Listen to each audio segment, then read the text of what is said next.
Now we are going to discuss Unit 3 and Unit 4. In particular to Unit 3, we are going to record the entries as advanced entries.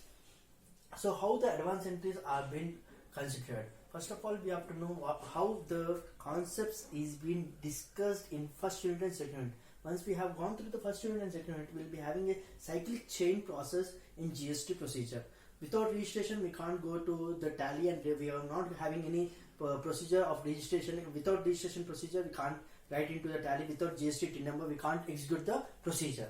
Now when we are going to apply the concept of first unit and second unit condition, the third description describes about the composite dealers and unregistered dealers. What are the composite dealers? Those income or those turnover is more than 2.5 lakhs or 1.5 to 2.5 lakhs. If the turnover is there for an individual, then he can be considered as composite registered person, dealer. And when you are describing unregistered person is nothing but the person who has not having less or equal to 1.5 to 2.5 lakhs of description of turnover, then he will be considered as unregistered dealer. Then the dealers of there will be question concerning this concept regarding composite dealer and unregistered dealer. Now we are going to learn with what is meant by mixed supply. Mixed supply means supplying of goods and services are being done under import and export.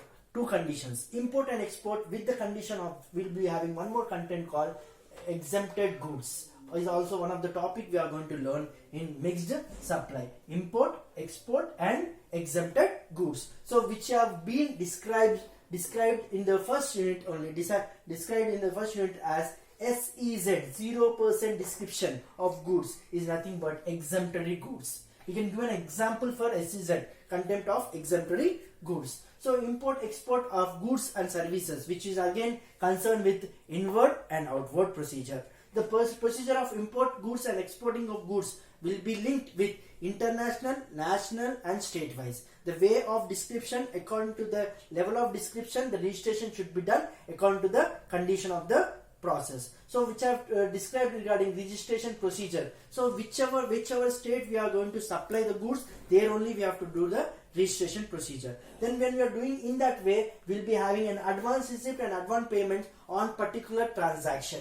So how the procedure is done, which registration place we have done. For example, we have gone through a concept of Telangana state. I have been having a registration procedure in this state. So my procedure is to either input goods or export goods within the state. When I am describing within the state of description, it is known as intra. And with one state to other state, inter. The procedure is the same condition for all the process of purchasing and selling. So what is meant by advance receipt and advance payment? When I am having any purchase consideration or when I am having any sale consideration, we are going to pay some advance amount. That also has to be recorded in Tally ERP 9. So the procedure of Tally ERP 9 will be recorded in terms of advance receipt and advance payment with a dialog box where you will be having, when we are recording in F11, F3, after recording the transaction, we will be having advance receipt regular in the format. There we are going to click on the advance receipt describing that this amount is being received in advance. When we are describing this amount is being received in advance, then the concept of receiptment will be linked with the amount whatever we have to receive. With that, only CGST, SGST will be recorded. With this advance receipt and advance payment, also will be having a debit note concept and credit note concept. There the tax also is being linked for GST.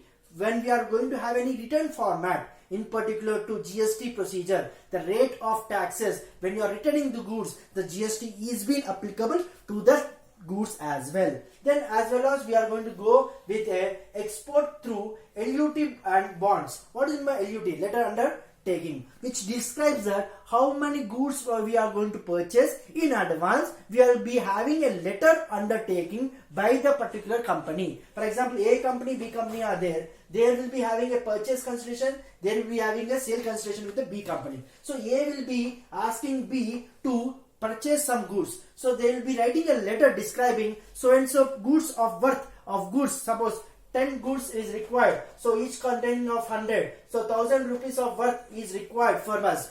of goods, 1000 goods I required. So what I'm going to do, first I'll write a letter describing, sir, I required 1000 goods from your company. Please lend me up. So we'll be having a dealing under this concept. When we are describing this concept, here we are going to record which type of transaction again. It is an inward or it is an outward. With this description, we are directly jumping in the next topic containing of Unit 4, describing the same content of what we learnt in the second unit, but the concept is little bit changed in the content of fourth unit. Second unit we have learned how to record the transaction under goods. Now we are going to discuss the transaction under services. When we are describing the service recorded, there again we are going to learn with intra as well as inter. Same condition applied, sir. What is the same condition we are going to apply? Intra, describing the same state of goods and services where we are going to do purchase as well as sale. Inward, outward.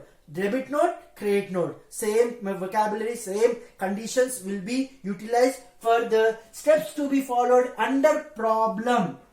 Problem under tally. ERP 9. These are the steps again are to be recorded same as we have done in the unit 2. Already problems which we have done in the material, which is utilized in the material, and in the class also we have discussed how to record the steps to be followed. Each content, the steps to be followed are, once again I am going to report for you all. What is that? Step 1, creating company. Step 2, getting tally with GST. Step 3, recording the transaction under voucher and ledgers, creation of goods. And now when I am describing goods, it will be for second unit. When I am describing with services, it will be for fourth unit. Then we are describing the fourth unit services, then goods will not be included. And step 5, what we are going to read? We are going to read the step 5 describing how the goods and services, how the taxes are being launched. Same condition, CGST, SGST for intra and inter IGST. The same description will be proceeded. Then when we are describing this contentary, here we will be having a cancellation of services as well. The cancellation of services describes what? Whatever the cancellation, whatever the service we have rendered, if they are not required, we are going to cancel the transaction. Such consideration is nothing but cancellation of services. In the second unit also we have discussed the rates, master levels. The same content will be recorded in the fourth unit.